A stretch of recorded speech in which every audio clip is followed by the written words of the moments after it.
রহস্য কখনো আলোতে জন্মায় না, রহস্য জন্ম নেয় অন্ধকারে আর অপেক্ষা করে কারো না কারো সত্য খুঁজে বের করার জন্য। অন্ধকারে ঢাকা শহর, নীরব সাক্ষী দেয়াল, আর এমন কিছু প্রশ্ন যার উত্তর খুঁজে বের করে আনতে পারে একজনই, সত্যান্বেষী ব্যোমকেশ বক্সী। আপনিও যদি ব্যোমকেশ বক্সীর সত্যান্বেষণ ভালোবাসেন, যদি রহস্যের গন্ধ আপনার শিরায় রোমাঞ্চ নিয়ে আসে, তাহলে আপনি একদম সঠিক জায়গাতেই এসেছেন। আমাদের চ্যানেল যদি আপনি প্রথমবারের জন্য শোনেন, তাহলে এক্ষুনি কিন্তু আমাদের চ্যানেলটিকে সাবস্ক্রাইব করুন এবং পাশে থাকা বেল আইকনে ক্লিক করে নোটিফিকেশন অন করে নিন, যাতে নতুন গল্প এলে সবার আগে আপনি জানতে পারেন।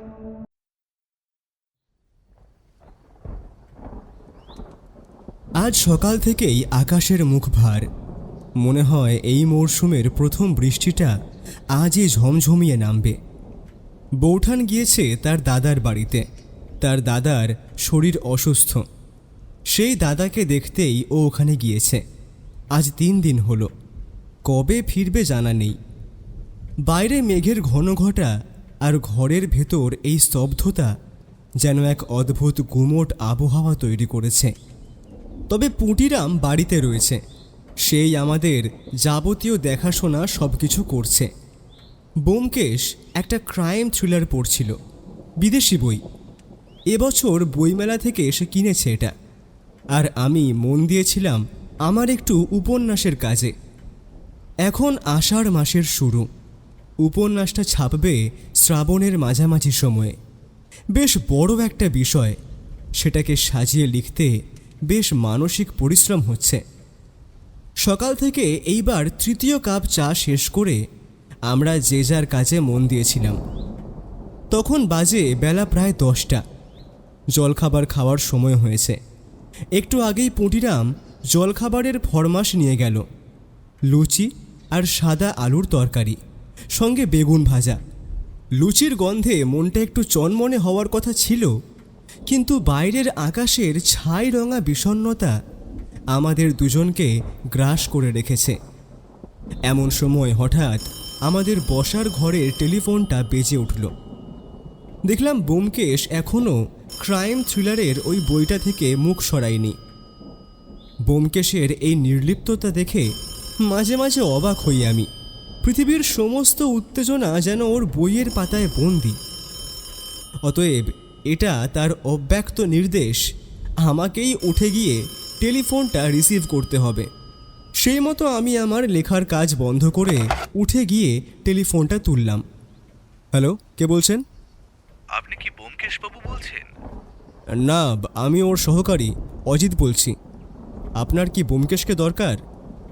আগে হ্যাঁ, ব্যোমকেশ বাবুকে ফোনটা দিলে খুব ভালো হয়। ওপাশের ভদ্রলোকের গলা ভারী শোনাচ্ছিল, যেন অনেক কষ্টে কথা বলছেন। আমি রিসিভারে হাতটা চাপা দিয়ে ব্যোমকেশকে ডাকলাম। এই যে ব্যোমকেশ, এসো, তোমার জন্যই ফোন। কে ফোন করেছে? তা তো বলতে পারছি না ভাইয়া, তুমি এসো, তোমাকেই ওনার দরকার বলছেন। আমার এই কথাটা শুনে দেখলাম ব্যোমকেশ কিছুটা বেজার মুখে নিজের বসার জায়গা ছেড়ে উঠে এলো টেলিফোনের কাছে। আমি তাকে রিসিভারটা ধরিয়ে দিয়ে আবার নিজের জায়গায় গিয়ে বসলাম। ব্যোমকেশ টেলিফোনটা আমার হাত থেকে নিয়ে অপর প্রান্তের ব্যক্তিকে উদ্দেশ্য করে বলল, হ্যালো, ব্যোমকেশ বক্সী বলছি। আপনার পরিচয়টা? আমার নাম নলিনী মোহন সরকার। আমার বাড়ি গড়িয়ার কাছে। খুব বিপদে পড়ে আপনাকে ফোন করেছি ব্যোমকেশ বাবু। বলুন, আপনার দরকারটা কি? আসলে ব্যোমকেশ বাবু, আমার বাড়িতে একজন আত্মহত্যা করেছে। সে আমার ভাই তারিণী মোহন সরকার। আত্মহত্যা? তাহলে আমার প্রয়োজন কেন?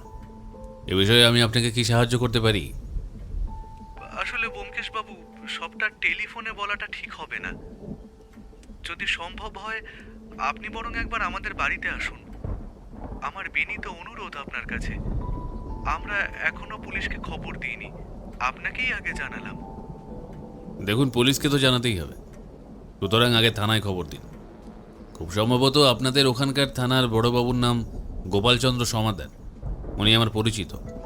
ওনাকে আমার কথা বলবেন, আর আমি যতটা দ্রুত সম্ভব ওখানে পৌঁছাচ্ছি। আর তার আগে অবধি মৃতদেহ যেন কেউ স্পর্শ না করে। ব্যোমকেশ খুব সংক্ষেপে কিন্তু স্পষ্ট নির্দেশ দিল নলিনী মোহন বাবুকে।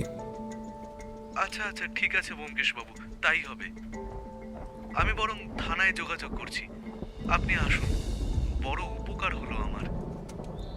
ব্যোমকেশ রিসিভারটা নামিয়ে রেখে আমার দিকে একবার তাকালো। তার চোখে তখন সন্ধানী দৃষ্টি। তারপর আমার কাছে এসে পুরো ঘটনাটা সংক্ষেপে বলল। তারপর আমার দিকে তাকিয়ে শুধু বলল দ্রুত তৈরি হয়ে নিতে। ব্যোমকেশের কথা মতো আমি তৈরি হয়ে নিলাম, কিন্তু আমার মনে একটা প্রশ্ন রয়েই গেল। আচ্ছা, ব্যোমকেশ তো শুধু বলল ওদের বাড়ি নাকি গড়িয়ার কাছে, কিন্তু ব্যোমকেশ তো নলিনী মোহন বাবুর থেকে ওদের সম্পূর্ণ ঠিকানাটা নিল না। তাহলে আমরা জায়গাটা চিনব কেমন করে? ব্যোমকেশের তৈরি হওয়া শেষ হলে দরজা বন্ধ করে যখন আমরা বেরোচ্ছি, তখন আমি ওকে জিজ্ঞেস করলাম, আচ্ছা ব্যোমকেশ, তুমি তো নলিনী মোহন বাবুর থেকে ওদের সম্পূর্ণ ঠিকানাটা নিলে না, তাহলে ওখানে পৌঁছবে কি করে? ব্যোমকেশ আমার দিকে তাকিয়ে বলল, অজিত, অংশ, উনিও বিষয়টা খেয়াল করেননি। তবে নলিনীমোহন সরকারের বাড়ি আমি চিনি, আর যে ব্যক্তির আত্মহত্যার বিষয়ে আমরা ওখানে যাচ্ছি তিনিও আমার বেশ পরিচিত। সে কথা হয়তো নলিনীমোহনবাবু জানেন না, তাই জন্যই আমাকে অপরিচিতের মতোই ফোন করেছিলেন। কি বলছো কি তুমি ব্যোমকেশ?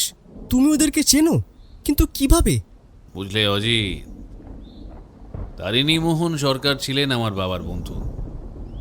তিনি একজন বিখ্যাত স্ট্যাম্প কালেক্টরও বটে। ওনার আত্মহত্যার খবর পেয়ে আমি নিজেও বেশ চিন্তিত। ওনার মতো হাসি খুশি মানুষ খুব কমই ছিল, কিন্তু কেন যে হঠাৎ আত্মহত্যা করতে গেলেন সেটা বুঝতে পারছি না। হয়তো ওখানে গেলেই সবটা স্পষ্ট হবে। আমি আবার জানতে চাইলাম, আচ্ছা ব্যোমকেশ, তাহলে কি তুমিও ওদের বাড়ি আগে গিয়েছো? হ্যাঁ অজিত, বার দুয়ে গেছি। আমার বাবার সঙ্গেই গেছি। শেষ যাওয়াটা প্রায় 12 বছর আগে। বাবা চলে যাওয়ার ওই 3-4 মাস আগে হবে। নলিনীমোহনবাবু, তাকেও আমি চিনি, যদিও তার সঙ্গে আমার সখ্যতা হয়নি। শুধু এটুকু জানি উনি বেশ রাশভারী প্রকৃতির লোক, বাড়ির কর্তা। তিনি পৈতৃক ব্যবসায়ী দেখেন, আর তার সঙ্গে নিজের পাড়ার কিছু বাচ্চাকে লেখাপড়া শেখান, সম্পূর্ণ বিনামূল্যে। বাহ ব্যোমকেশ, লোকটি তো বেশ ভালো। হ্যাঁ অজিত, কিন্তু এমন একটা পরিবারই যে কি করে এমন দুর্যোগের ছায়া নেমে এলো তা মেনে নিতে একটু অস্বস্তি বোধ করছি। চলো এখন ওদের বাড়ি যাওয়া যাক। আশা করি ওরা ইন্সপেক্টর সমাদ্দারকে খবরও দিয়েছে, উনিও তাড়াতাড়ি এসে পৌঁছবেন। আমি আর ব্যোমকেশ হেঁটে হেঁটে বড় রাস্তা পর্যন্ত এলাম। সেখান থেকে একটা ট্যাক্সি ভাড়া করে রওনা দিলাম গড়িয়ায় নলিনী মোহন সরকারের বাড়ির উদ্দেশ্যে। জানি না কোন গভীর রহস্য ওখানে অপেক্ষা করে আছে। যদিও ভাবতে একটু অবাক লাগে, আত্মহত্যার মধ্যেও কি কি রহস্য লুকিয়ে থাকতে পারে তা সত্যি বোঝা মুশকিল।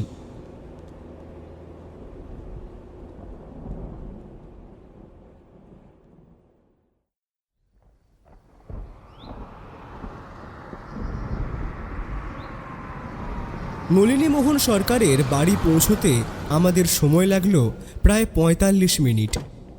ওদের বাড়ির সামনে গিয়ে ট্যাক্সিটা থামতেই দেখলাম দুটো পুলিশের গাড়ি দাঁড়িয়ে রয়েছে। আমি ট্যাক্সির ভাড়া মেটালাম। তারপর আমি আর ব্যোমকেশ ট্যাক্সি থেকে নেমে এগিয়ে গেলাম সরকার বাড়ির দিকে। বাড়িটার নাম দেওয়া রয়েছে মধুকুঞ্জ। বেশ পুরনো বনেদি বাড়ি, দেখেই বোঝা যায়। বাড়িটার বয়স কম করে 150 বছর তো হবেই। মজবুত ভিত, বাইরে লোহার গড়াত দেওয়া দরজা, ভেতরে প্রায় 3 তলা উঁচু ও বিস্তীর্ণ লম্বা কাঠামো। আমাদের দেখে সামনে দাঁড়িয়ে থাকা একজন পুলিশ কনস্টেবল দরজাটা খুলে দিল। তারপর নমস্কার করে বলল, আগে দাদাবাবু আপনারা আসবেন সে কথা ইন্সপেক্টর সমাদ্দার সাহেব আমাদের আগেই বলে রেখেছেন। যান যান, আপনারা ভেতরে যান, ওনারা সকলে দোতলায় আছেন। এগিয়ে দেখবেন ওখানে রামলাল দাঁড়িয়ে আছে, ও আপনাদের দোতলায় নিয়ে যাবে। সেই মতো আমি আর ব্যোমকেশ ভেতরের দিকে এগিয়ে গেলাম। লক্ষ্য করলাম ঢুকেই ব্যোমকেশ বাড়িটার প্রতিটি দিক, প্রতিটি জিনিস যেন নিজের তীক্ষ্ণ দৃষ্টি দিয়ে নীরবে জরিপ করে নিচ্ছে। আমরা এগিয়ে যেতেই রামলাল আমাদের অভিবাদন জানালো। আসেন বাবুরা, গোপাল বাবু উপরেই রয়েছেন। এই বাড়ির মালিক নলিনী বাবু। আপনারা আসছেন সে কথা গোপাল বাবুকে আগেই জানিয়েছেন। চলুন চলুন, এই আমি ওপরে নিয়ে যাচ্ছি। লাশে এখনো হাত দেওয়া হয়নি। আমি আর ব্যোমকেশ কোনো কথা না বলে ওর সঙ্গে উপরে উঠতে লাগলাম। বাড়িটা সম্পূর্ণ নিস্তব্ধ, কেমন একটা স্যাঁতস্যাঁতে গা ছমছমে ভাব চারদিকে। উপরে উঠে দেখলাম একটা ঘরের সামনে কয়েকজন পুলিশ কনস্টেবল আর একজন বড় মাপের অফিসার দাঁড়িয়ে রয়েছেন। এই বড় মাপের অফিসারই যে গোপালচন্দ্র সমাদ্দার তা বুঝে নিতে আমার বিশেষ অসুবিধা হলো না। ব্যোমকেশ এগিয়ে গেল এবং গোপালবাবুর সঙ্গে কিছুক্ষণ কথা বলতে লাগলো। আমি কিছুটা দূরে দাঁড়িয়েছিলাম। দেখলাম ব্যোমকেশ প্রথমে গোপালবাবুকে নমস্কার জানালো, তারপর ওদের মধ্যে কয়েকটা কথা হলো। কথা শেষ হতেই ব্যোমকেশ আমাকে ইশারায় ওই ঘরের কাছে ডাকলো।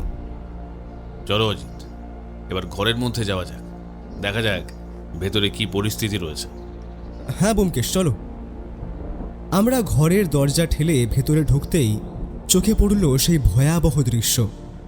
প্রায় ফুট 6 লম্বা, সুস্থ সবল চেহারার এক বৃদ্ধ। তিনি ঘরের উপরের কড়িকাঠ থেকে দড়ির সাহায্যে ঝুলে রয়েছেন। এই দৃশ্য দেখে আমার হাড় হিম হয়ে এলো। ব্যক্তিটির মুখে যন্ত্রণার ছাপ স্পষ্ট। মৃত্যু যন্ত্রণা যে ভয়ঙ্কর ছিল তাতে কোনো সন্দেহ নেই। আমি লক্ষ্য করলাম ব্যোমকেশ পকেট থেকে নিজের সাদা রুমালটা বার করল এবং সেটা হাতে জড়িয়ে নিল। বুঝলাম হাতের ছাপ যাতে কোথাও না লাগে সেই উদ্দেশ্যেই এই ব্যবস্থা নেওয়া। আমরা দুজনেই চটি পরেছিলাম। চটি খুলেই ঘরে ঢোকা হয়েছিল। ব্যোমকেশ তখন গোপালবাবুর দিকে ফিরে বলল, ইন্সপেক্টর সাহেব, আপনার লোকজনকে বলুন দেহটাকে ধীরে ধীরে নামিয়ে ওই পাশের খাটটার ওপর রাখতে। তারপর যা পরীক্ষা করার আমি করব। গোপালবাবু মাথা নাড়িয়ে সম্মতি জানালেন। তারপর বললেন, এই বিনয়, আয় তো, আরেকজনকে নিয়ে আয়, লাশটাকে নামাতে হবে তাড়াতাড়ি। এরপর দেহটা ধীরে ধীরে নামানো হলো। ব্যোমকেশ খুব কাছ থেকে গিয়ে দেহটা নিরীক্ষণ করতে লাগলো। ওর পাশেই দাঁড়িয়ে আমি নীরবে সবটা লক্ষ্য করতে লাগলাম। ইতিমধ্যে ঘরে ঢুকলেন পুলিশের ডাক্তার অতুলবাবু। যথারীতি দেরিতে এসেছেন বলেই গোপালচন্দ্র বাবুর কাছ থেকে তাকে বেশ কিছুটা ধমক খেতে হলো। তা বুঝতে আমাদের অসুবিধা হলো না। অতুলবাবুকে দেখে ব্যোমকেশ একটু সরে এলো। এবার ডাক্তারবাবু মরদেহ পরীক্ষা করবেন। আমি আর ব্যোমকেশ দুজনেই মন দিয়ে সেই পরীক্ষা লক্ষ্য করতে লাগলাম। ডাক্তারবাবু প্রথমে গলা, পা আর ঘাড়ের কিছু অংশ হাত দিয়ে পরীক্ষা করলেন। তারপর আঙুল দিয়ে খুব সূক্ষ্মভাবে মৃতের চোখের পাতা দুটো টেনে দেখলেন। শেষে নিজের থেকেই বিড়বিড় করে বললেন, Oh, a pure and perfect case of suicide. তখন ব্যোমকেশ তাকে জিজ্ঞেস করল, আচ্ছা ডাক্তারবাবু, কিসের কিসের ভিত্তিতে আপনার মনে হলো যে কেসটা সুইসাইড? অতুলবাবু ব্যোমকেশের দিকে ফিরে একটু অবাক হয়ে বললেন, আরে ব্যোমকেশ বাবু, আপনাকে তো আমি খেয়ালই করিনি। কি সৌভাগ্য, আপনি কি এই কেসের সঙ্গে জড়িয়েছেন নাকি? হ্যাঁ অতুলবাবু, ঘটনাচক্রে। কিন্তু আপনি আমায় বলুন, কিভাবে বুঝলেন এটা পিওর সুইসাইড কেস? অতুলবাবু নিজেকে একটু গুছিয়ে নিয়ে বললেন, ওই যে দেখুন, গলার কাছের হাড়টা ভাঙা, এমনকি পায়ের যে জয়েন্টের অংশটা সেটাও ভাঙা। আসলে গলায় দড়ি লাগানোর পর মানুষ যখন ঝুলে যায় তখন শরীর স্বাভাবিক প্রতিক্রিয়া বশত ওই বন্ধন থেকে মুক্তি পেতে চায়। সেই জন্যে পা দুটো এমনভাবে নড়াচড়া করে যে একটা সময় চাপে ওই হাড়গুলো ভেঙে যায়। এখানে সেই লক্ষণ স্পষ্ট, অর্থাৎ এটা সুইসাইড, তাছাড়া আর কিছুই নয়। আর এবার তো বাকিটা আপনারই হাতে। সুইসাইডের কারণ খুঁজে বার করা আপনারই দায়িত্ব। বুঝলাম অতুলবাবু, আপনার কথায় যথেষ্ট যুক্তি রয়েছে। আচ্ছা, আমায় এবার বলুন তো, ওনার মৃত্যুর সময়টা কি?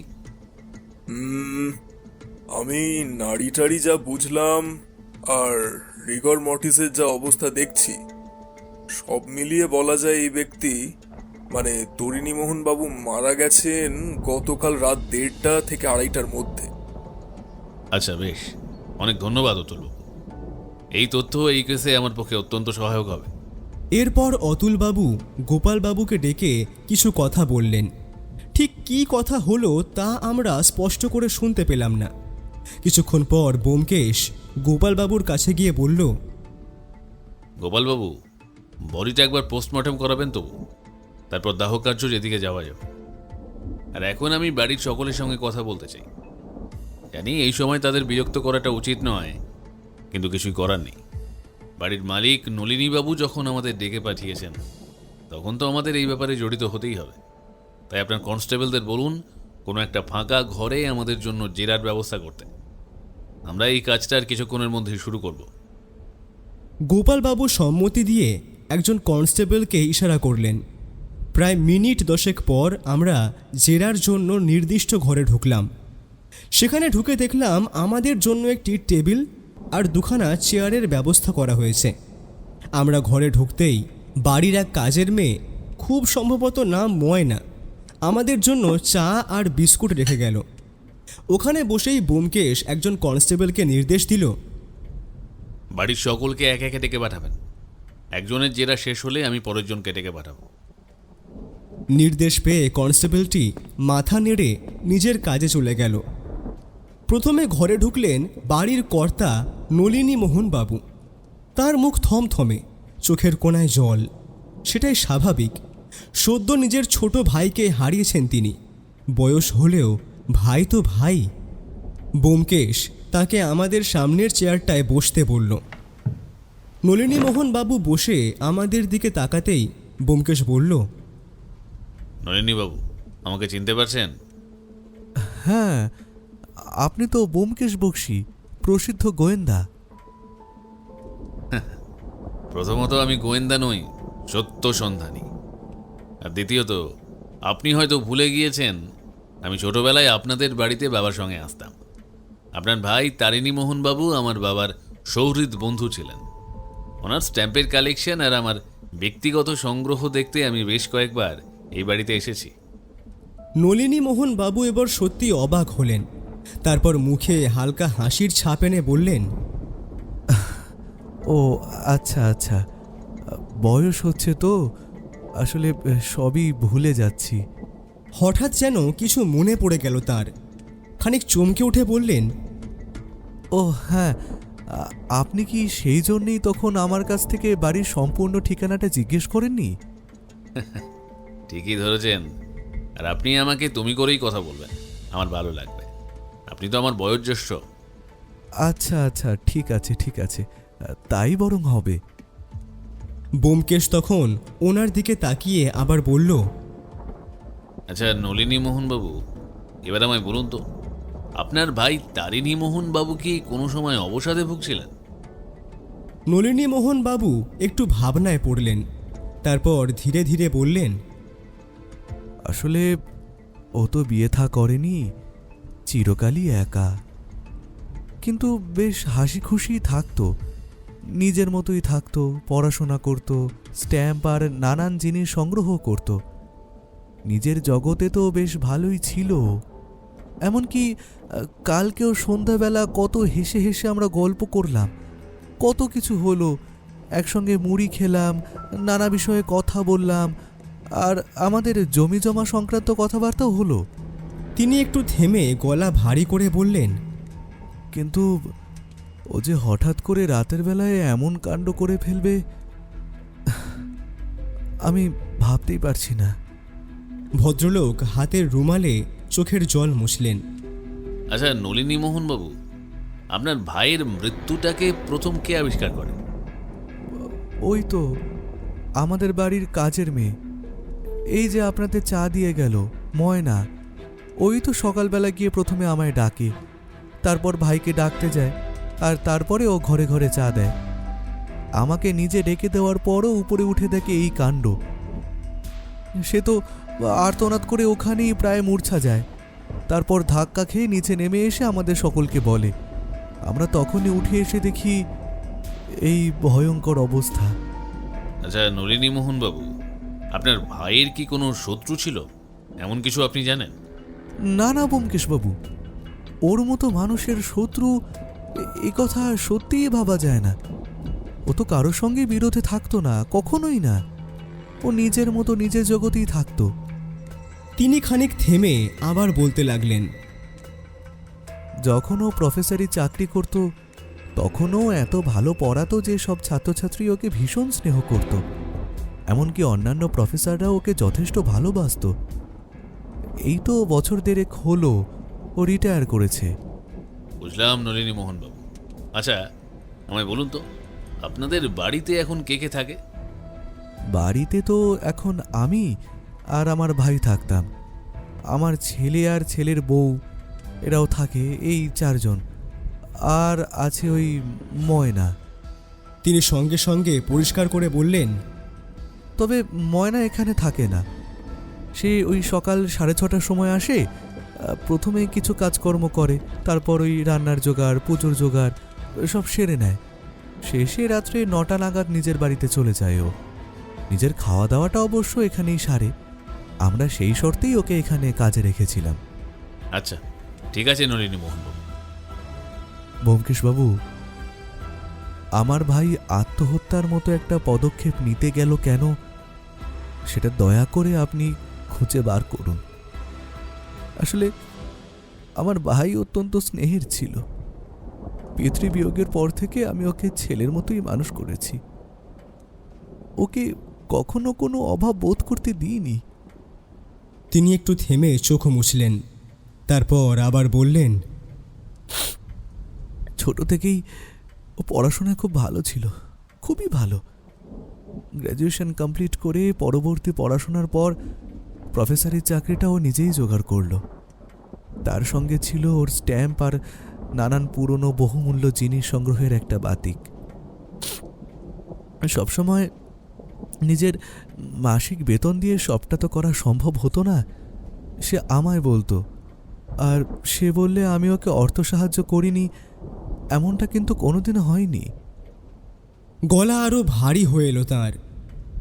আসলে আমরা বেশ সুখী ছিলাম, কিন্তু কি থেকে যে কি হয়ে গেল আমি এখনো কিছুই বুঝতে পারছি না।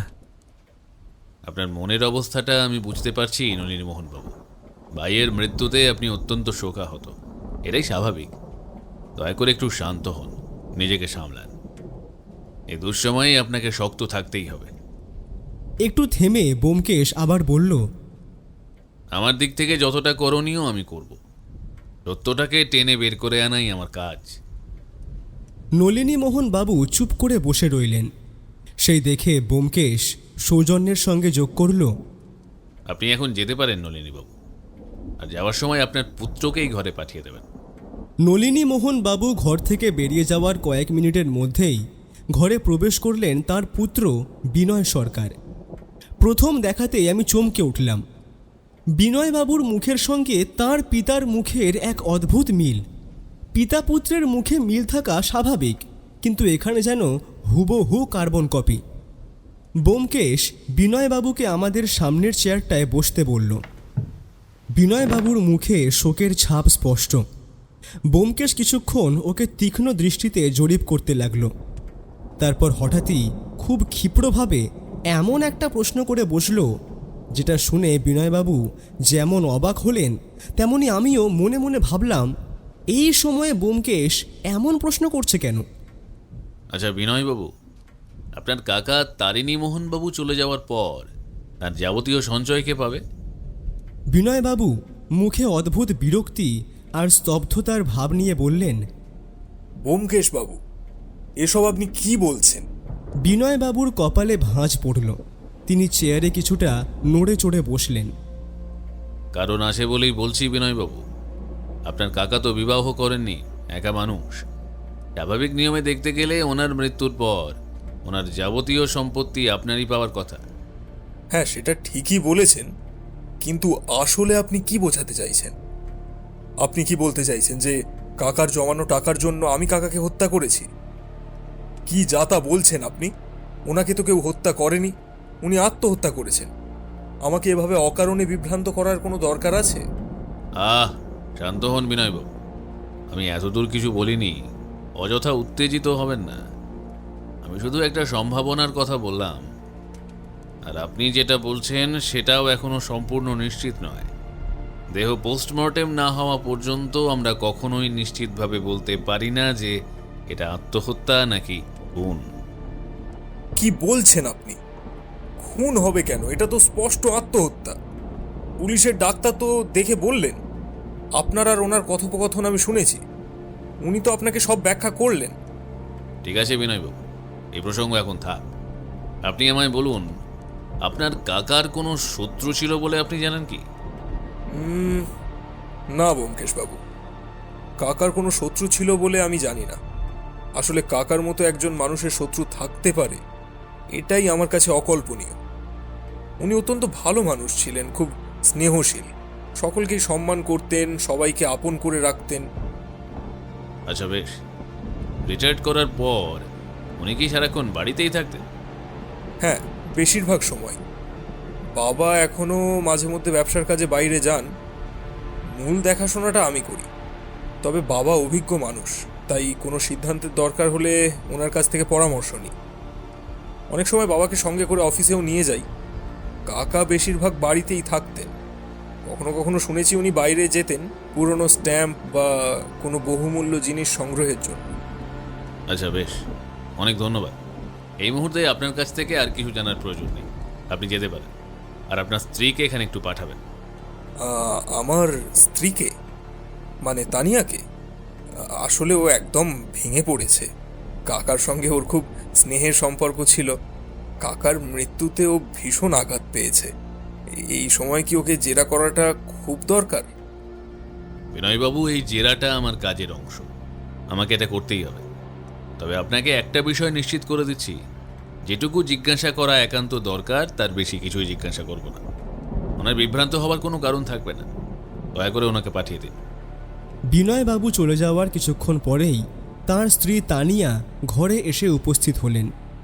ফর্সা মুখটা কেঁদে কেঁদে লালচে হয়ে গিয়েছে, চোখের নিচে কালো দাগ, গাল দুটো ফোলা ফোলা।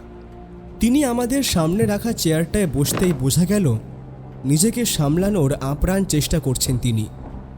ব্যোমকেশ ওর দিকে তাকিয়ে নরম গলায় বলল, তানিয়া, তুমি চিন্তা করো না, তোমার কাছ থেকে আমার বিশেষ কিছু জানার নেই।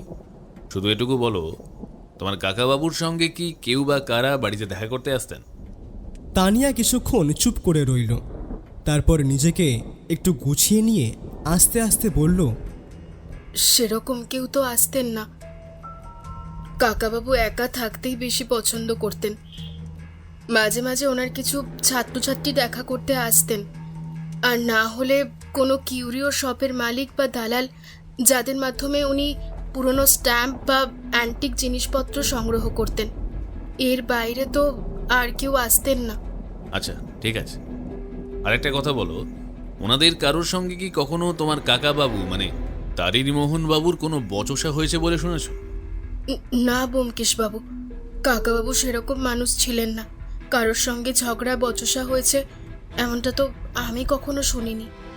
আচ্ছা বেশ, তুমি এবার যেতে পারো। যাওয়ার সময় ময়নাকে একবার পাঠিয়ে দিও। তানিয়া আঁচল দিয়ে চোখের জল মুছতে মুছতে ধীরে ধীরে ঘর থেকে বেরিয়ে গেল। ময়নার আসতে খানিক দেরি হচ্ছিল। এই মৃত্যুর খবর পেয়ে পাড়াপড়শি অনেকেই বাড়িতে এসে হাজির হয়েছেন। তাদের সকলকে চা করে খাওয়ানোর দায়িত্ব পড়েছে ময়নার ওপর, সেই কারণেই তার আসতে বিলম্ব। এই ফাঁকে আমি ব্যোমকেশকে বললাম, এই যে ব্যোমকেশ, কি বুঝছো বলো তো? আমার তো মনে হচ্ছে আমরা ভস্যে ঘি ঢালছি। একটা সাধারণ আত্মহত্যা, তার কি আদৌ এত রহস্য থাকার কথা? আমি একটু থেমে আবার বললাম, বেশিরভাগ ক্ষেত্রেই আত্মহত্যার কোনো না কোনো কারণ থাকে ঠিকই, কিন্তু অনেক সময় মানুষ মানসিক অবসাদে ভোগে। বাইরে থেকে হাসি খুশি দেখায়, অথচ ভেতরে ভেতরে একেবারে ভেঙে পড়ে সে। সেই দুর্বল মুহূর্তেই এমন সিদ্ধান্ত নিয়ে ফেলে মানুষ। এও হয়তো তেমনই কিছু। ব্যোমকেশ আমার কথার কোনো উত্তর দিল না। মনে হলো যেন সে কর্ণপাতই করল না। প্রায় 10 মিনিট কেটে গেল। তারপর দেখলাম যে মেয়েটা আমাদের ঘরে আগে চা আর বিস্কুট রেখে গিয়েছিল সে ধীরে ধীরে ভেতরে ঢুকছে। ময়না।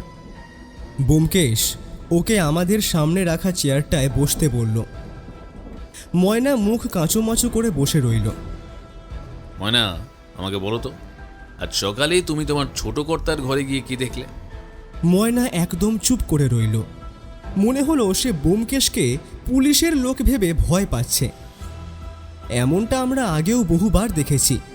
অনেকে পুলিশের ভয়ে খুন বা আত্মহত্যার কেসে জড়িয়ে পড়তে চায় না। সম্ভবত ব্যোমকেশও বিষয়টা বুঝতে পারল। সে শান্ত গলায় বলল, ভয় পেও না ময়না, আমি পুলিশের লোক নই। তুমি আমাকে সবটা বলতে পারো, তোমার কোনো ঝামেলা হবে না, এটা আমি নিশ্চিত করে বলতে পারি। এই কথায় ময়না খানিক আশ্বস্ত হলো। সে এবার ধীরে ধীরে বলল, দেখুন বাবু, আমি আর কিচ্ছুটি জানি না। সকালে চা দিতে গিয়ে ছোট কর্তার ঘরে ডাকতে গিয়েছিলাম। দরজা খুলতেই দেখি দড়ি দিয়ে সিলিংয়ের সঙ্গে ঝুলছেন। আমার তো ভয়ে একেবারে আত্মারাম খাঁচা। ছুটে এসে নিচে সবাইকে খবর দিই। এর বেশি আমি আর কিচ্ছু জানি না বাবু। আচ্ছা, এবার বলো তো, তোমাদের বাড়ির ছোট কর্তার সঙ্গে বাইরের কেউ দেখা করতে আসতেন? বাইরের কেউ তো তেমনটা আসতেন না। আসলে ওই মাঝে সাঝে কোনো ছাত্র বা ব্যবসার লোক হবেন, যাদের থেকে বাবু ওই দামি জিনিসগুলো কিনতেন। আচ্ছা, তুমি কি জানো কোনোদিন কারুর সঙ্গে তোমার ছোট কর্তার কোনো ঝামেলা হয়েছিল কিনা? না না দাদা বাবু, কোনো ঝামেলাই ছিল না। এনারা তো খুব সুখী পরিবার। কিন্তু তবুও যে কেন ছোট কর্তা এমন কাজটা করলেন সেটাই বুঝতে পারলাম না। ঠিক আছে ময়না, তোমাকে আর বিরক্ত করব না, তোমার অনেক কাজ আছে। পরে দরকার হলে আমি নিজেই এসে কথা বলবো, তুমি যেতে পারো। ময়না চলে যাওয়ার সঙ্গে সঙ্গে আমাদের জেরার পর্ব শেষ হলো। আমি ব্যোমকেশের দিকে তাকিয়ে বললাম, এবার কি করবে ভাবছো ভায়া? উপর উপর দেখে পুরো ব্যাপারটা খুব পরিষ্কার বলে মনে হচ্ছে। তো আমি লক্ষ্য করেছি যে কেসগুলো বাইরে থেকে খুব সোজা বলে মনে হয়, এগুলোর ভেতরেই লুকিয়ে থাকে সব থেকে বড় মরণ ফাঁদ। এবার চলো দুজনে মিলে তারিণী বাবুর ঘরটা আরেকবার ভালো করে দেখি। তখন একবার দেখেছি ঠিকই, কিন্তু আমার মনে হচ্ছে আবার দেখা দরকার। চলো যাই। ব্যোমকেশের কথা বলার পর আমি আর ও দুজনে মিলে আবার গেলাম তারিণী বাবুর সেই ঘরটাতে, যেখানে আজ সকালে ওনার ঝুলন্ত মরদেহ দেখা গিয়েছিল। পুলিশ ইতিমধ্যে বেশ কিছু জায়গা চিহ্নিত করে রেখেছে এবং খুব শীঘ্রই ঘরটা সিল করে দেওয়া হবে, সম্ভবত আমরা বেরিয়ে যাওয়ার পরেই। তাই সব কিছু আরেকবার ভালো করে নিরীক্ষণ করে নেওয়া দরকার। ঘরে ঢুকেই ব্যোমকেশ সোজা এগিয়ে গেল স্টাডি টেবিলের দিকে। আমিও ঘরটা চারদিক ঘুরে দেখতে লাগলাম। সত্যি বলতে ঘরটা যেন এক বিস্ময় ভাণ্ডার। কত রকমের জিনিস, ছোট ছোট বিভিন্ন পেনদানি, টেরাকোটার কাজ করা মূর্তি, পুরনো শিল্প নৈপুণ্যের নিদর্শন, অজস্র বড় বড় পুরনো বই, আবার আধুনিক বইয়েরও সমাহার। ইতিহাস, দর্শন, সংস্কৃত প্রায় সব বিষয়ের বই থরে থরে সাজানো। আমি মন্ত্রমুগ্ধ হয়ে তাকিয়ে রইলাম বইগুলোর দিকে। একটার পর একটা নাম পড়তে পড়তে কখন যে সময় কেটে যাচ্ছিল টেরই পাইনি। ব্যোমকেশ কি করছে সেই দিকে তেমন খেয়ালও করিনি। হঠাৎ ওর ডাকে আমার হুঁশ ফিরল। ঘড়ির দিকে তাকিয়ে দেখি আমরা ঘরে ঢোকার পর প্রায় 40 মিনিট কেটে গিয়েছে। বুঝলাম ব্যোমকেশ তার কাজ শেষ করেছে। ঘরটা সে খুঁটিয়ে নিরীক্ষণ করেছে। এবার এখান থেকে বেরোতে হবে। বড়বাবু এখানে নেই, তিনি মরদেহ নিয়ে পোস্টমর্টেম করাতে গিয়েছেন। রিপোর্ট এলে পরবর্তী কার্যক্রম শুরু হবে। আমি আর ব্যোমকেশ ঘর থেকে বেরিয়ে এসে নিজেদের চটি পরে নিলাম। তারপর নিচে নেমে নলিনীমোহন বাবুর সঙ্গে সাক্ষাৎ করলাম। তিনি স্তব্ধ, প্রায় নির্বাক হয়ে বসেছিলেন। তাকে সামান্য সান্ত্বনা দিয়ে এবং প্রয়োজনীয় কথা বলে আমরা বিদায় নিলাম। এরপর আমি আর ব্যোমকেশ একটা ট্যাক্সি ডেকে আমাদের বাড়ির উদ্দেশ্যে রওনা দিলাম।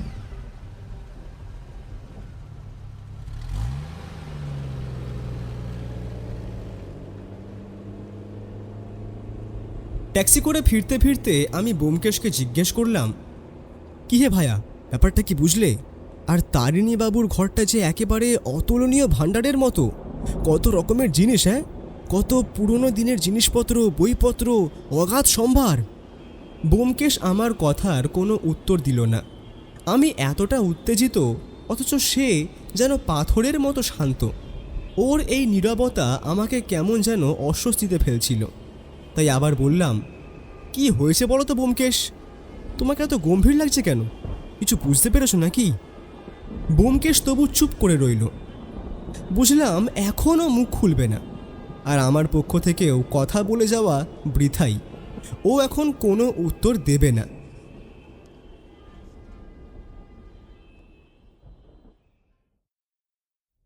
বাড়ি পৌঁছে আমি স্নান ঘরে ঢুকলাম। ভেতর থেকে শুনতে পেলাম ব্যোমকেশ কাকে যেন টেলিফোন করছে। কার সঙ্গে কি কথা হলো বুঝতে পারলাম না। আমি বেরিয়ে আসার পর ও স্নানে গেল।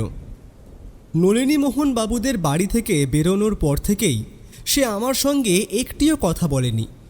কে জানে ওর মাথায় এখন কোন রহস্যের জট পাকাচ্ছে। যদিও আমার কাছে ব্যাপারটা খুব সহজ বলেই মনে হচ্ছিল। কোনো কারণে হতাশাগ্রস্ত হয়ে তারিণীবাবু আত্মহত্যা করেছেন, এছাড়া আর কি হতে পারে। কিন্তু ব্যোমকেশের ভাবভঙ্গি দেখে মনে হচ্ছিল সে যেন অন্য কিছু ভাবছে, অথচ তার আভাসটুকুও আমাকে দিচ্ছে না। প্রায় 15 মিনিট পর সে ফিরে এলো। আমরা তখন খাওয়ার টেবিলে বসেছি। আমরা বসতেই পুঁটিরাম দুপুরের আহার সাজিয়ে দিয়ে গেল। খেতে বসে প্রথমে ব্যোমকেশ কোনো কথা বলল না, তারপর হঠাৎ যেন আমার দিকে প্রশ্ন ছুঁড়ে দিল। আচ্ছা অজিত, যদি আমি এখন তোমাকে বলি যে তারিণীবাবু আত্মহত্যা করেননি, ওনাকে খুন করা হয়েছে, তাহলে তোমার কেমন লাগবে? আমি চমকে উঠলাম। হাতে থাকা ভাতের গ্রাস থালায় পড়ে গেল।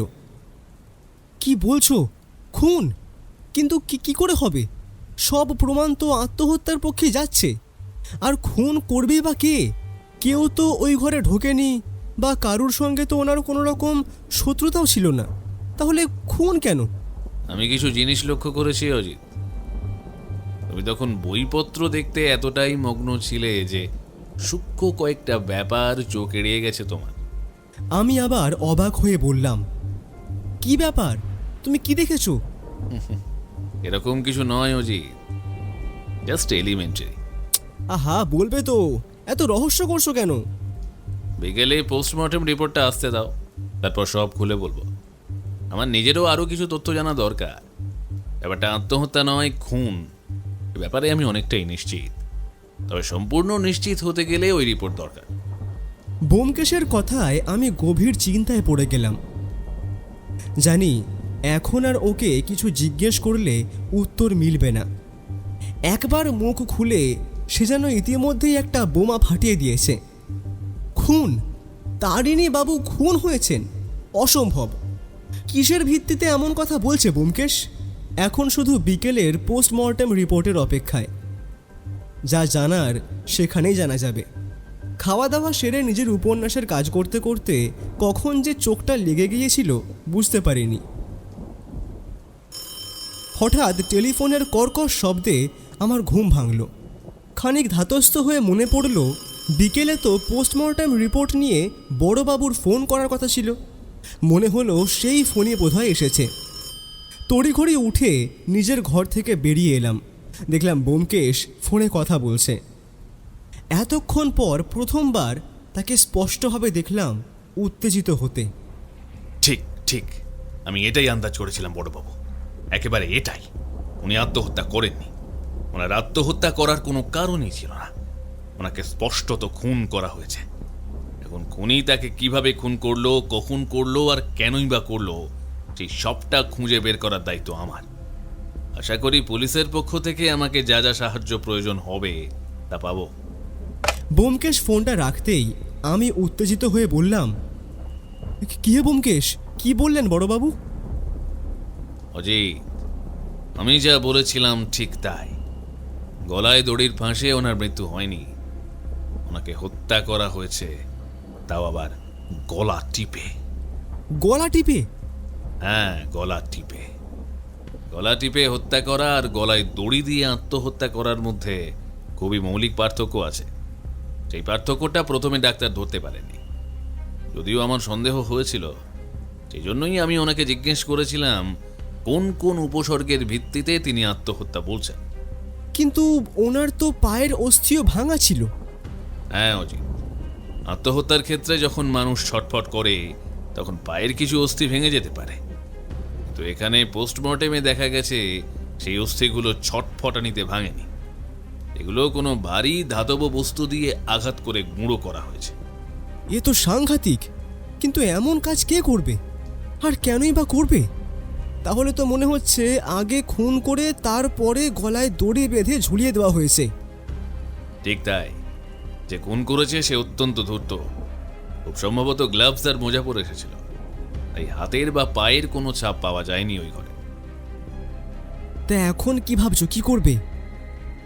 পুরো ঘটনাটা আবার নতুন করে ভাবতে হবে। নলিনী মোহন বাবুর সঙ্গে কথা বলা দরকার, ওনাকে বিষয়টা জানাতে হবে। কিন্তু তার আগে একটা কথা বলো, তুমি বুঝলে কেমন করে যেটা নিছক আত্মহত্যা নয়? তুমি যখন বইয়ের মধ্যে ডুবেছিলে তখন আমি তারিণী বাবুর টেবিলে রাখা ডায়েরিটা দেখছিলাম। লক্ষ্য করলাম 14 তারিখে এন্ট্রি আছে, 13 তারিখে আছে, তার আগের দিনগুলিতেও আছে, কিন্তু 10, 11 এবং 12 এই 3 দিনের কোনো এন্ট্রি নেই। আর ভালো করে দেখে বুঝলাম ওই জায়গা থেকে কয়েকটা পাতা ছিঁড়ে নেওয়া হয়েছে। আমি ডায়েরিটা এনেছি। বলো কি, তুমি ডায়েরিটা আনলে কখন? কই, আমি তো দেখিনি। এসব হাত সাফাই অজিত, ওই ডায়েরিটা আজ রাতেই পড়তে হবে। আমার বিশ্বাস গুরুত্বপূর্ণ কিছু সূত্র ওখানেই আছে।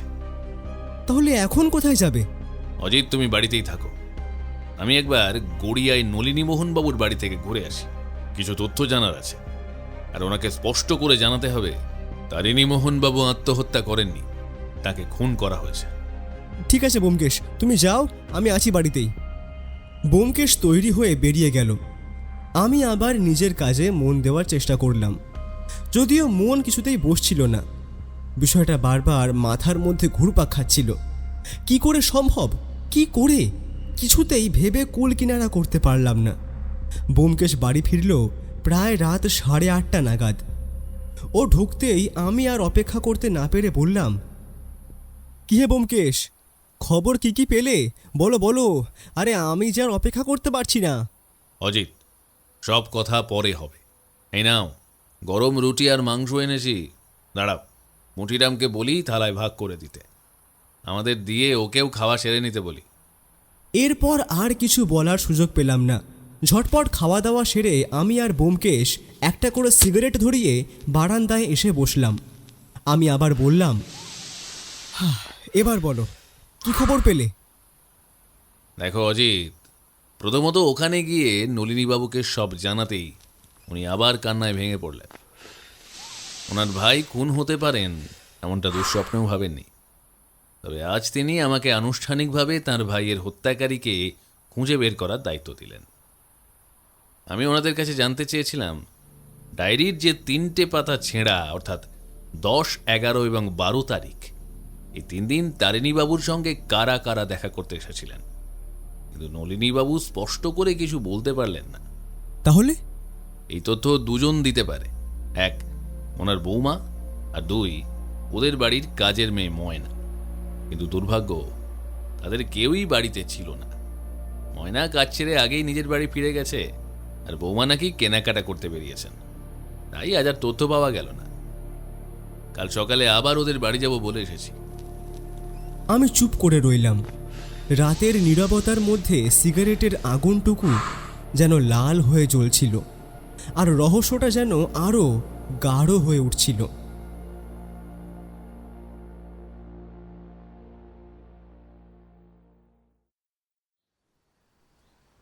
পরদিন সকালে আমার ঘুম ভাঙল প্রায় 8:30 নাগাদ। আজ বড্ড দেরি হয়ে গিয়েছে, কেন জানি না ঘুম ভাঙতেই চাইছিল না। উঠে বারান্দায় এসে বসতেই পুটিরাম বলল, দাদাবাবু যে ভোরেই বেরিয়ে গেছেন, কখন ফিরবেন কিছু তো বলে যাননি। আপনি বরং খাওয়া দাওয়া খান করে নিন, আপনার জন্য গরম চা করেছি, চাটা খেয়ে নিন, তারপর বরং গরম গরম লুচি ভেজে দিব। ব্যোমকেশ তোমাকে বলে যায়নি পুটিরাম যে কখন ফিরবে? না, দাদাবাবু তো কিছু বলে যাননি। আচ্ছা বেশ, কি যে খেয়াল চাপে ওর মাথায় কে জানে। সকালে অবশ্য বলেছিল গড়িয়ার নলিনী বাবুদের বাড়ি যাবে, কিন্তু আমায় যে নিয়ে যাবে না সে কথা তো একবারও বলেনি। ঠিক আছে, দেখা যাক কখন ফেরে। চা খাওয়া দাওয়া সেরে খবরের কাগজ পড়ে আবার নিজের লেখালেখির কাজে মন দিলাম। ব্যোমকেশ ফিরল প্রায় দুপুর 1টা নাগাদ। ও ঢুকেই বলল, অজিত, এখনই কিছু জিজ্ঞাসা করো না, বড্ড ক্লান্ত। স্নান সেরে এসে সব বলছি। আমার স্নান হয়ে গিয়েছিল। ঠিক আছে, যাও স্নান সেরে এসো, তারপর কথা হবে। ব্যোমকেশ স্নান সেরে বেরোতেই পুটিরাম খাবার টেবিলে খাবার দিয়ে গেল। খেতে খেতে আমি আর ধৈর্য রাখতে পারলাম না। কি হে ব্যোমকেশ, আরে এবার তো বলো, আমাকে যে একেবারে ধন্দে ফেলে দিচ্ছ হে। তোমার ওপর মাঝে মাঝে না বড্ড রাগ হয়। তদন্ত কি করছো, কিভাবে করছো, আমায় তুমি কিছুই বলতে চাও না। আর জানো অজিত, ওদের বাড়ির বৌমা আর কাজের মেয়ে ময়না দুজনকে একসঙ্গে পেয়েছিলাম। প্রথমে জিজ্ঞাসা শুরু করলাম বৌমাকে, 9, 10 আর 11 তারিখে কেউ তারিণী মোহন বাবুর সঙ্গে দেখা করতে এসেছিল কিনা। বৌমা বললেন 10 আর 11 তারিখে কেউ আসেনি, তবে 9 তারিখে তারিণী মোহন বাবুর 2 জন প্রাক্তন ছাত্র এসেছিল। তারা নাকি একই কলেজে পড়তো যেখানে তারিণী বাবু পড়াতেন, কিন্তু তাদের নাম তিনি জানেন না। তারপর ময়নাকে জিজ্ঞাসা করলাম, সেও বৌমার কথায় সায় দিল, তবে একটা গুরুত্বপূর্ণ তথ্য দিল। বলল 9 তারিখে যে 2 জন ছাত্র এসেছিল তাদের মধ্যে একজন লম্বা চেহারার ছেলে ছিল। সেই ছেলেটিকে নাকি 11 তারিখে বাড়ির সামনে কিছুক্ষণ ঘোরাঘুরি করতে দেখেছে। প্রথমে ভেবেছিল দেখা করতে এসেছে, কিন্তু বাড়িতে ঢোকেনি, কিছুক্ষণ পর চলে যায়। তাই বিষয়টার তেমন গুরুত্ব দেয়নি, এমনকি তারিণী বাবুকেও বলেনি। তাহলে তো ব্যাপারটা বেশ সন্দেহজনক। ঠিক তাই। এবার আমার কাজ ওই 2 জন ছাত্রকে খুঁজে বের করা। কিন্তু সমস্যা হলো, বৌমা বা ময়না কেউই তাদের নাম জানে না। তবে দুজনেই নিশ্চিত করেছে ওরা এর আগেও একাধিকবার তারিণীবাবুর বাড়িতে এসেছে। তাহলে খোঁজ পাবে কেমন করে? এখানেই কাজে লাগবে ডায়েরি। ডায়েরিতে বেশ কিছু টেলিফোন নম্বর আছে, কিন্তু সমস্যা হলো কাকে ফোন করব। যদি ভুল করে তাদের মধ্যেই কাউকে ফোন করি তাহলে সে সাবধান হয়ে যাবে। সেটাও ঠিক। তাই বাড়িতে খোঁজ নিয়ে জানলাম আরও 2 জন প্রাক্তন ছাত্র নিয়মিত দেখা করতে আসত। তাদের নাম নবীন আর সুরেশ। তখন স্থির করলাম এই 2 জনকেই আগে ফোন করব। ময়নার বৌমার কাছ থেকে পাওয়া বর্ণনা দেব। যদি ওই 2 জন ছাত্রকে চেনে তাহলে সূত্র মিলতে পারে। খুব ভালো সিদ্ধান্ত নিয়েছো। এতে তো খুব সহজেই ওদের চিহ্নিত করা যাবে। কিন্তু চিহ্নিত করে করবেটা কি? ওদের মোটিভ কি আছে? খুব ভালো প্রশ্ন অজিত। মোটিভ, এটাই এখন অন্ধকারে। কিছু অনুমান করা যায়, কিন্তু শুধু অনুমানের উপর তদন্ত চলে না। আজ রাতেই ডায়েরিটা পড়া শেষ করব, দেখি কোনো মোটিভের ইঙ্গিত পাওয়া যায় কিনা। আমি চুপ করে রইলাম। রহস্যের জালটা যেন ক্রমশ ঘন হয়ে আসছে, আর তার কেন্দ্রবিন্দুতে দাঁড়িয়ে আছে সেই 3টি তারিখ। বিকেলবেলা চায়ের টেবিলে বসে ব্যোমকেশ বলল, অজিত, 6:30 বাজছে। দুপুরে দেখেছিলাম ডায়েরির পিছনে যে টেলিফোন নম্বরগুলো লেখা আছে তার মধ্যে নবীন আর সুরেশের নম্বর রয়েছে। ওদেরকে আমি এখনই ফোন করব। এই বলে ব্যোমকেশ উঠে নিজের ঘরে চলে গেল। ফোনে কি কথা হলো তা স্পষ্ট শুনতে পেলাম না। প্রায় আধ ঘন্টা পর সে ফিরে এসে আমার সামনে বসল। কি, ফোনে পেলে 2 জনকে?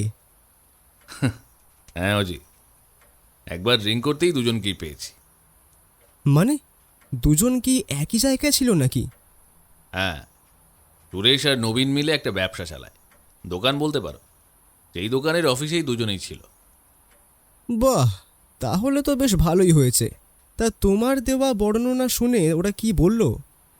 প্রথমেই একটা কথা বলি, সুরেশ আর নবীন কেউই তারিণীবাবুর মৃত্যুর খবর জানত না। খবর পেয়ে দুজনেই ভীষণ শোকগ্রস্ত। সুরেশ তো প্রায় ভেঙেই পড়েছে, তবুও শোকের মাঝেই আমার দরকার কিছুটা হলেও মিটিয়েছে।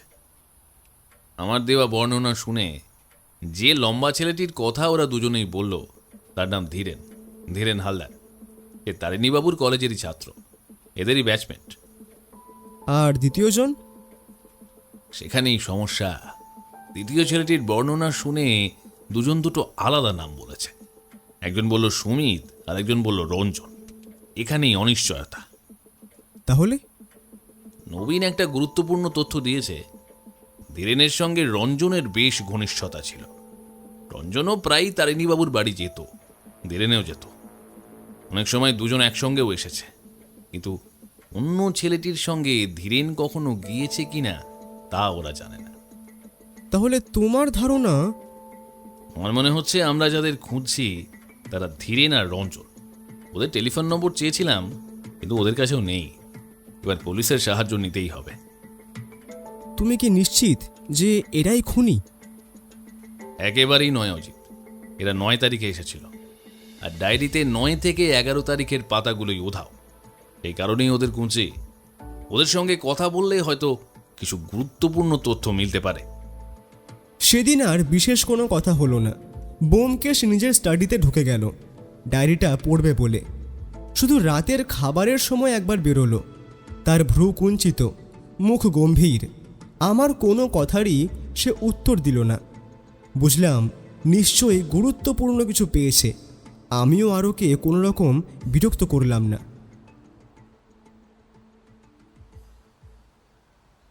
পরদিন সকালে উঠে দেখি ব্যোমকেশ আবার হাওয়া। কোথায় যাচ্ছে পুটিরামকে বলেনি, কখন ফিরবে তাও নয়। এবার সত্যিই ওর ওপর আমার বড্ড রাগ হলো। কি যে করছে সেটা আমাকে জানালে কি এমন মহাভারত যে অশুদ্ধ হয়ে যাবে কে জানে, বুঝি না বাবা। ব্যোমকেশ বাড়ি ফিরল প্রায় 1:30 নাগাদ। আগের দিনের থেকেও আজ আরও দেরি। ঢুকে একটাও কথা না বলে সোজা স্নান ঘরে চলে গেল। আমি বারান্দায় বসে নিজের লেখার কাজ করতে লাগলাম। ও স্নান সেরে বেরোতেই আমি খাওয়ার টেবিলে গিয়ে বসলাম। ততক্ষণে পুটিরাম খাবার সাজিয়ে ফেলেছে। খেতে খেতে আমি আর পারলাম না চুপ থাকতে। এই ব্যোমকেশ, তুমি যদি আমাকে কোথাও সঙ্গে করে না নিয়ে যাও, তাহলে কিন্তু এরপর থেকে আমাকে আর তোমার সহকারী বলে দাবি করবে না। অজিত, রাগ করলে চলে। তোমার সুনিদ্রা ভাঙতে চাইনি বলেই একা ঘুরে এলাম। আমি কোনো উত্তর দিলাম না। ব্যোমকেশ একটু গম্ভীর হয়ে বলল, যাকে যাকে, শোনো শোনো, অনেকগুলো গুরুত্বপূর্ণ তথ্য পেয়েছি। সেদিন ধীরেন আর রঞ্জনই গিয়েছিল তারিণীমোহনবাবুর বাড়িতে, এটা এখন নিশ্চিত। নিশ্চিত হলে কি করে? ধীরেন হালদার, রঞ্জন মৈত্র আর সুমিত তলাপত্র, এই 3 জনকেই পুলিশ দপ্তর থেকে ফোন করানো হয়েছিল। গোপালবাবু নিজে উপস্থিত ছিলেন। সুমিতের বাড়িতে ফোন করে জানা গেল সে 1 সেপ্টেম্বর বেঙ্গালুরে গেছে পৈতৃক ব্যবসার কাজে, অর্থাৎ সে সন্দেহের বাইরে। রঞ্জন বাড়িতে ছিল, কিন্তু সে অস্বীকার করলো যে সে তারিণীবাবুর বাড়ি গিয়েছিল। অথচ আমরা আগে থেকেই জেনে গিয়েছিলাম সে গিয়েছিল। আর ধীরেনকে ফোনে পাওয়া যায়নি। তার মা বাবার সঙ্গে কথা বলে জানা গেল 9 তারিখে রঞ্জনের সঙ্গেই সে তারিণীবাবুর বাড়ি গিয়েছিল। এমনকি সেদিন রাতে প্রায় মাঝরাত অবধি রঞ্জন ধীরেনের বাড়িতেই ছিল। এই তথ্যটা কিন্তু অত্যন্ত গুরুত্বপূর্ণ। তাহলে রঞ্জন সত্যিটা গোপন করছে কেন? সেটাই ভাবাচ্ছে। আর ধীরেনই বা কোথায়? আর মা বাবা বললেন সে নাকি পরশু রাতে বেরিয়ে গেছে, এখনো ফেরেনি। প্রায়ই এমন করে, কিন্তু এই সময়ে তার হঠাৎ উধাও হয়ে যাওয়া অত্যন্ত সন্দেহজনক। কিন্তু ফোনে তো রঞ্জন সতর্ক হয়ে গিয়েছে। হ্যাঁ, তাই সাদা পোশাকের পুলিশকে রঞ্জনের বাড়িতে নজর রাখতে বলেছি। তোকে অনুসরণ করার নির্দেশও দিয়েছি। যদি সে বা ধীরেন অপরাধী হয়, তাহলে কোনো না কোনো ভুল তো নিশ্চয় করবে। কিন্তু ধীরেন যদি হঠাৎ গা ঢাকা দেয়, তাহলে তো সন্দেহটা ওর দিকেই যাবে। আমিও সেটাই ভাবছি। কেন সে এমন করলো সেটাই বুঝতে পারছি না। আমি হঠাৎ মনে পড়তেই বললাম, আচ্ছা কালকে ওই ডায়েরিটা পড়ে কি পেলে? আরে হ্যাঁ, একেবারে ভুলে গিয়েছিলাম বলতে। ভুলবে নাই বা কেন, সব জায়গায় আমাকে বাদ দিয়ে গেলে এমনই হয়। হ্যাঁ। ব্যোমকেশ বলতে শুরু করলো। ডায়েরিতে বেশিরভাগই নিত্যদিনের কথা, কে এসেছে, কি কিনেছেন, কোন রান্না ভালো লেগেছে, এসব। কিন্তু 6 সেপ্টেম্বরের এন্ট্রিটা খুব গুরুত্বপূর্ণ। সেদিন তিনি লিখেছেন অত্যন্ত অল্প দামে এক বিরল স্ট্যাম্প সংগ্রহ করেছেন। পৃথিবীতে নাকি মাত্র 19টি তৈরি হয়েছিল, তার কাছে রয়েছে 17 নম্বরটি। বর্তমান বাজার দর প্রায় 7 লক্ষ টাকা, অথচ তিনি সেটি কিনেছেন মাত্র 1.5 লাখে, এবং তিনি শতভাগ নিশ্চিত স্ট্যাম্পটি আসল। তাহলে কি ওই স্ট্যাম্পটাই মোটিভ? সেটাই ভাবছি। যদি তিনি কারো কাছে এই স্ট্যাম্পের কথা বলে থাকেন, তাহলে সেটাই হত্যার কারণ হতে পারে। কিন্তু সেটা জানা যাবে কিভাবে? আজ সন্ধ্যায় আবারও বাড়িতে যাব। এবার তোমাকে নিয়েই যাব, রাগ করো না। খোঁজ নিতে হবে ওই দিনগুলোতে কারো কানে কোনো কথাবার্তা গেছে কিনা। দেখা যাক কি হয়।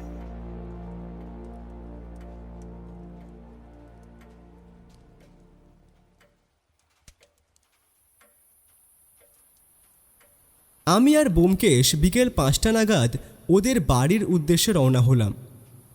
নলিনীবাবুর বাড়ি পৌঁছে দেখলাম তিনি বাড়িতে নেই। তিনিও তার পুত্রের সঙ্গে ব্যবসায়িক কাজে বাইরে গিয়েছেন। বাড়িতে ছিল কেবল ময়না এবং বৌমা।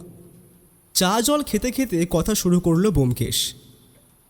আচ্ছা ময়না, সেই দিন মানে 9 তারিখ, যেদিন ওই 2 ছাত্র তারিণীবাবুর সঙ্গে দেখা করতে এসেছিল, সেদিন ওদের মধ্যে কি কথা হয়েছিল তা তুমি জানো? কিছু শুনেছিলে? না না দাদাবাবু, আমি তো বেশিক্ষণ ওখানে ছিলাম না। একবারই গিয়েছিলাম ঘর মোছার সময়, তখন তো সেভাবে শুনিনি। তবে শুনিনি বললে ভুল হবে, আমি ঠিক খেয়াল করিনি। তবে যেটুকু কানে এসেছিল তাতে বুঝলাম দাদাবাবু নিজের ওই স্ট্যাম্প জড়ো করে নিয়ে কিছু একটা বলেছিলেন। বাহ ময়না, খুব সুন্দর তথ্য দিয়েছো তুমি, অনেক ধন্যবাদ তোমাকে। আচ্ছা আরেকটা কথা বলো, সেদিন যে লম্বা মতো ছেলেটিকে বাইরে দেখেছিলে, সে কি করছিল? সে প্রায় ঘন্টাখানেক বাইরে দাঁড়িয়েছিল, এদিক ওদিক ঘোরাঘুরি করছিল, মাঝে মাঝে বাড়ির ওপরের দিকে তাকাচ্ছিল। আমি ভেবেছিলাম তারিণীবাবুর সঙ্গেই বুঝি দেখা করবে, কিন্তু সে তো না করেই চলে গেল। ব্রাভো ব্রাভো ময়না, ব্রাভো, তুমি আবার একটা গুরুত্বপূর্ণ তথ্য দিলে। ময়না নিজেও ব্যোমকেশের এমন উচ্ছ্বাসে হতভম্ব হয়ে গেল। ব্যোমকেশ কি পেল তা আমি তখনও বুঝলাম না। আচ্ছা আচ্ছা, ওই ঘরটা কি পুলিশ সিল করে দিয়েছে? জানা গেল হ্যাঁ, পুলিশ ঘরটি সিল করেছে। ফলে সেদিন সেখানে আর আমাদের কিছু করার ছিল না। আমরা বাড়ি ফিরে এলাম। বাড়ি ফিরতে টেলিফোনটা বেজে উঠল। গোপালবাবুর ফোন। রঞ্জন আজ দুপুরে একবার বাড়ি থেকে বেরিয়ে বউবাজারের দিকে একটি ফ্ল্যাটে গিয়েছিল। গোপালবাবু, অনুগ্রহ করে ভালো করে খোঁজ নিন ফ্ল্যাটটা কার এবং এখন সেখানে কে থাকছে। সেদিন কেস নিয়ে আর বিশেষ কোনো আলোচনা হলো না। ঘটনাটা এমন জায়গায় এসে দাঁড়িয়েছে যে আমরা প্রায় বুঝতে পারছি খুনি কে, খুনের মোটিভ কি, তবু নিশ্চিতভাবে তাকে ধরতে পারছি না। এখন ব্যোমকেশ কি করবে তা আমি জানি না। দেখা যাক পরদিন সকালে কি বলে।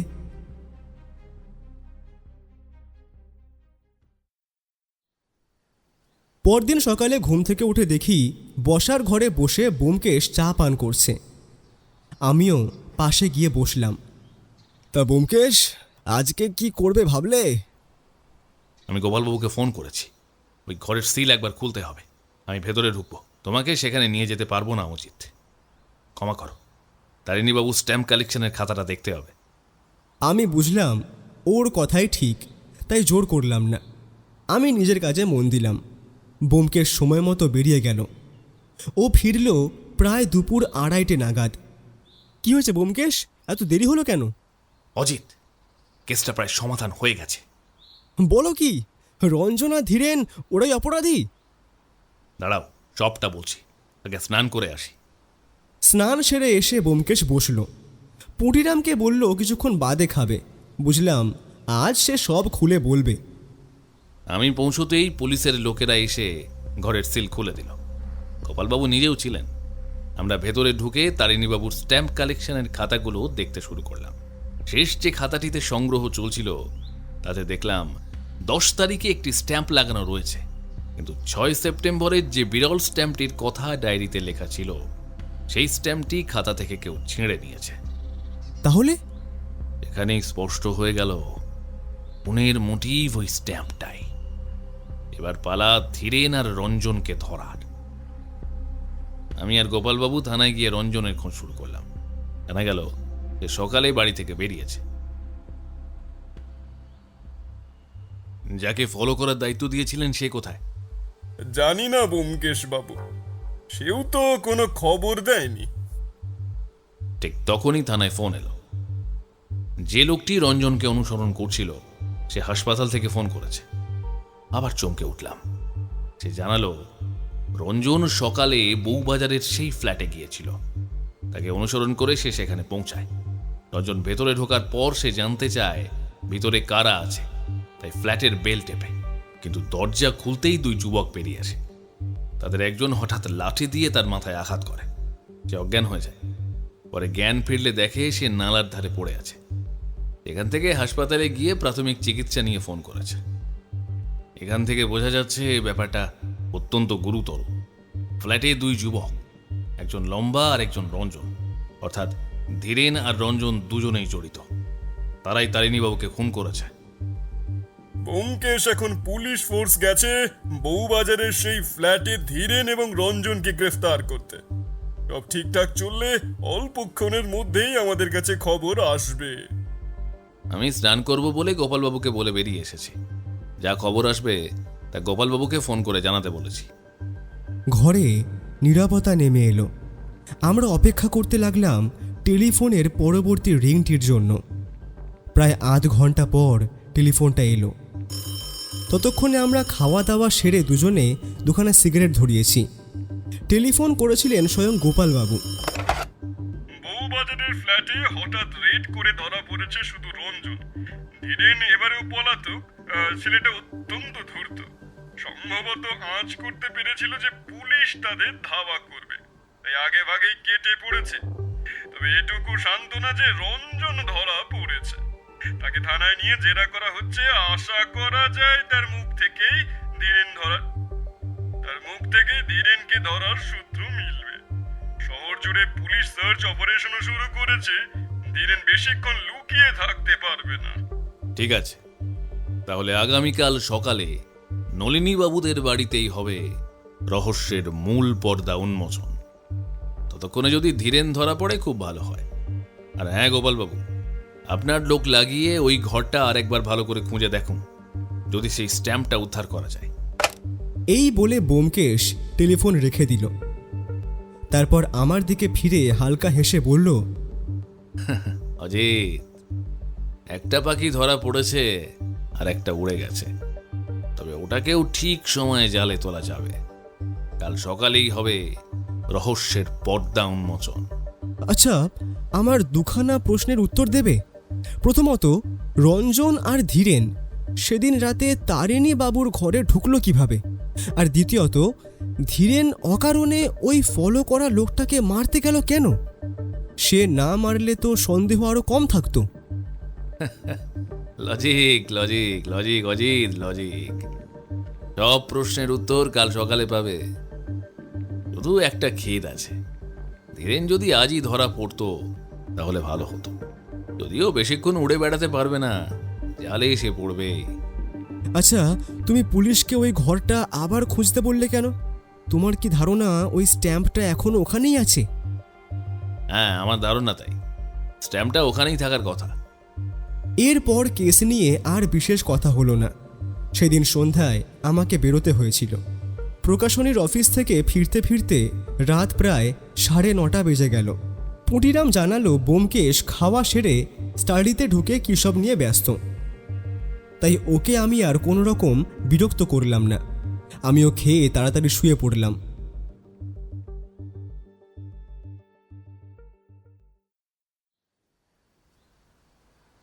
পরদিন সকাল 8টার দিকে ঘুম ভাঙল আমার। উঠে দেখি ব্যোমকেশ তৈরি হয়ে দাঁড়িয়ে আছে। অজিত, তাড়াতাড়ি তৈরি হয়ে নাও, বেরোতে হবে নলিনী বাবুদের বাড়ির উদ্দেশ্যে। আজই কেসের শেষ দিন, তোমার সব প্রশ্নের উত্তরও আজই পাবে। ধীরেন ধরা পড়েছে? হ্যাঁ, আর সকাল 6:30 নাগাদ বড়বাবু ফোন করেছিলেন। গত রাতে হাওড়া স্টেশন থেকে ধরা পড়েছে ধীরেন। পালিয়ে যাওয়ার চেষ্টা করছিল। আর স্ট্যাম্পটা, ওটা উদ্ধার হয়েছে কি? না, ঘর থেকে স্ট্যাম্পটা পাওয়া যায়নি। ধীরেন মুখ খুলছে না, খুব সম্ভবত কোথাও লুকিয়ে রেখেছে। তাহলে এখন গোপালবাবু কি করছেন? সম্ভবত অপরাধী ধীরেনকে জেরা করছেন। কোর্টে বিচার তো হবেই, যাবজ্জীবন, এমনকি ফাঁসিও হতে পারে। কিন্তু তার আগে সত্যিটা বের করা দরকার। যাকে, ওসব কথা এখন থাক, তুমি তৈরি হও। দুঃখীরামকে ট্যাক্সি আনতে বলেছি। আমরা সোজা নলিনীবাবুদের বাড়ি যাব। আজই সব রহস্যের জট খুলবে। আমি তাড়াতাড়ি তৈরি হতে গেলাম। সামনে অপেক্ষা করছে শেষ অঙ্ক। নলিনী বাবুদের বাড়ি পৌঁছলাম 10:30টার কিছু আগে। যে ঘরটায় সেদিন জেরা করেছিলাম, আজ সেই ঘরেই বাড়ির সবাই বসে আছেন। নলিনীবাবু, তার ছেলে, পুত্রবধূ, কাজের লোক ময়না এবং ওসি গোবিন্দবাবু। আমরা ঢোকার আগেই ওসি এগিয়ে এলেন। ব্যোমকেশবাবু, একটা খবর আছে। কি খবর? ধীরেন কিছু বলেছে? ছেলেটা মহাধূর্ত, মহাধুরিবাজ একটা ছেলে। স্ট্যাম্পটা ছিঁড়ে ফেলেছে, পুরো নষ্ট করে দিয়েছে। ইস, ওই মহামূল্যবান স্ট্যাম্পটাও?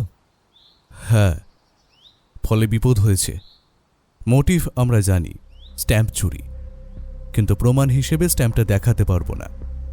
কোর্টে অপরাধীকে পেশ করলে মোটিভের প্রমাণ লাগে, তাই ফাঁসি চাওয়া কঠিন হবে।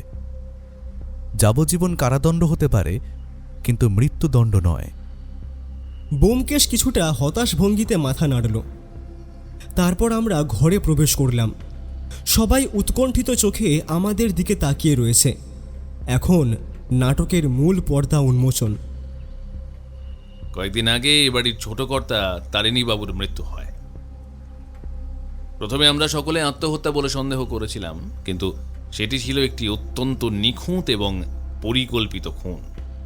এখন প্রশ্ন, কে, কেন এবং কিভাবে? প্রথমে আসি কেনতে। গত 6 সেপ্টেম্বর তারিণীবাবু একটি অত্যন্ত দুর্লভ স্ট্যাম্প অল্প মূল্যে সংগ্রহ করেছিলেন। বিষয়টি তিনি তার ডায়েরিতে লিখেও রেখেছিলেন, কিন্তু ডায়েরির 9, 10 এবং 11 তারিখের পাতা ছেঁড়া ছিল। সেখান থেকেই আমার সন্দেহের সূত্রপাত। প্রথম দিনেই কি তোমার সন্দেহ হয়েছিল? না, প্রথমবার কিছু বুঝিনি, কিন্তু দ্বিতীয়বার ঘর পর্যবেক্ষণে এসে ডায়েরির ছেঁড়া পাতাগুলো দেখে মনে হলো ব্যাপারটা স্বাভাবিক নয়।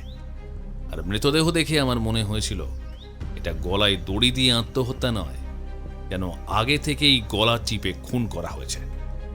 তবে পোস্টমর্টেম রিপোর্ট না আসা পর্যন্ত নিশ্চিত হতে পারিনি। রিপোর্ট এলে আমার সন্দেহ সত্য প্রমাণিত হয়। তখন বুঝলাম ডায়েরির ছেঁড়া পাতা আর এই খুনের মধ্যে সম্পর্ক আছে। এই সূত্র ধরেই তদন্ত শুরু করি। তদন্তে উঠে আসে দুজনের নাম, রঞ্জন এবং ধীরেন। ওরা দুজনেই 9 সেপ্টেম্বর তারিখে দেখা করতে এসেছিল।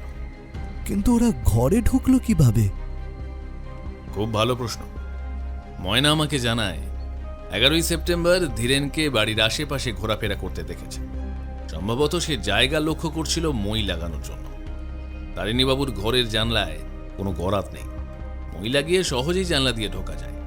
আমার ধারণা ধীরেন সেই পথেই ঢুকেছিল এবং সঙ্গে নিয়েছিল রঞ্জনকে।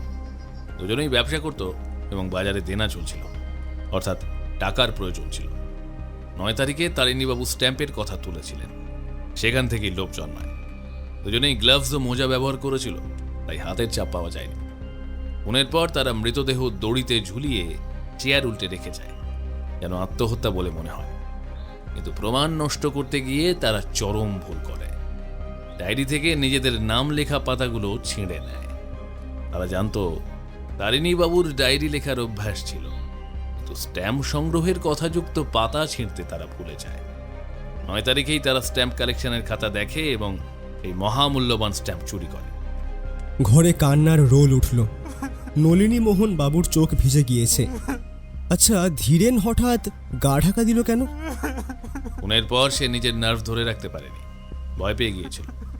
স্ট্যাম্প বিক্রি না করা পর্যন্ত সে নিরাপদ নয়, এই ভেবে বউবাজারের ফ্ল্যাটে লুকিয়েছিল। ফ্ল্যাটটি রঞ্জনের বাবা কিনেছিল।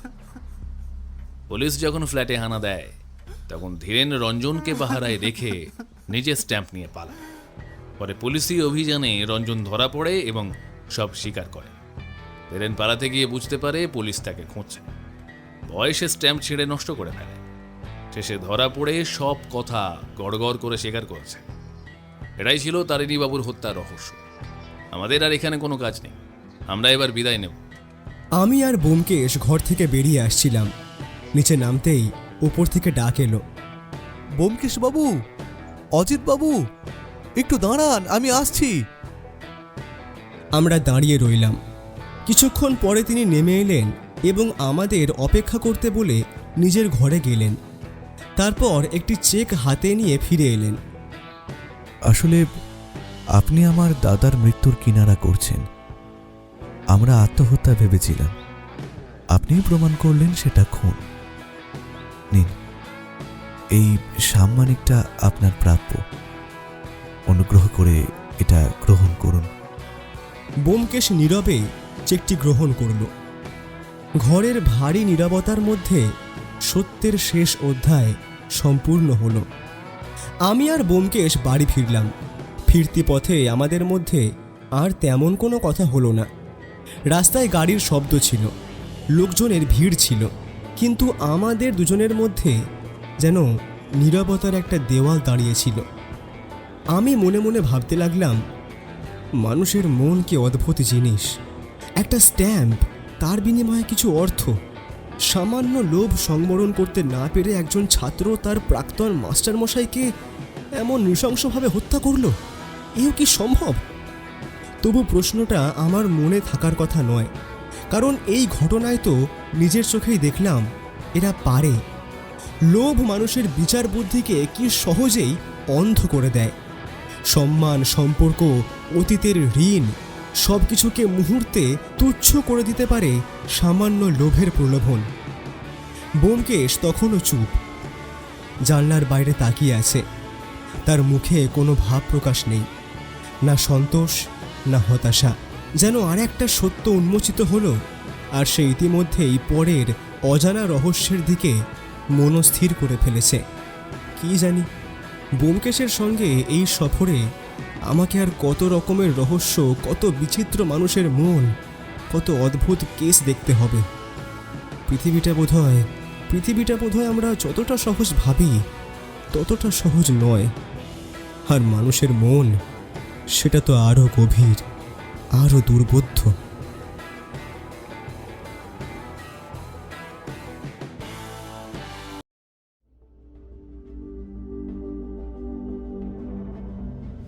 সব রহস্যের সমাধান হয় না, কিছু রহস্য বেঁচে থাকে পরবর্তী গল্পের জন্য।